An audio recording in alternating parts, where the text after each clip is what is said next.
Tasavvur qiling, Abduqodir Husanovning to'yi bo'lsa, nimalar bo'ladi? Birinchi navbatda to'y yo Humoda yoki Bunyodkor stadionida bo'lib o'tadi. To'y translyatsiyasi uchun doimgidek Sport va Zo'r TV talashishgan. To'y taklifnomalari bo'lsa, qo'lda 10 baravar qimmat sotilmoqda.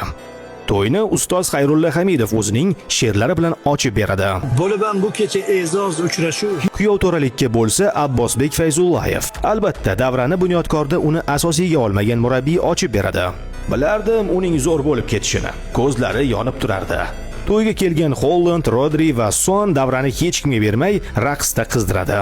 Bir rovga kelgan Shahlo Ahmedovaga xotinsiz qolgan Pep ko'z olaytirgan. Oston O'runov bo'lsa raqs payti yiqilib jarohat oladi. Anzur Ismoilovning bo'lsa umuman to'ydan xabari yo'q. Voy. Yomon bo'pti-da endi hammasi. Voy, tugabdi-da hammasi endi. Lutfulla To'rayev Xorazmchada De Bruyne va Fodenga dars bersa, Salah jimgina chetda iymanib o'tiradi. Grilish bo'lsa Genrixni topib olib Qoratovni rosa bosadi. Latipov esa doimgidek to'yga ketgan xarajatlar bilan andarmon. Mittilar jamoasi to'y tugashiga yetib kelib bitta surat bilan "Brat, baxtli bo'ling" deb stories qo'yib sekingina qochib qolishadi. Ha aytgancha, men ham o'sha to'yda Sportsday 70 Jaloliddin bilan bir rovga borsam kerak-a, o'ylab ko'ramiz. Endi azizlar, siz bu yog'iga videoga like bosib, obuna bo'lib, to'yni tezlashtirib yuborishga yordam berishingiz kerak. Qani, olg'a O'zbekiston.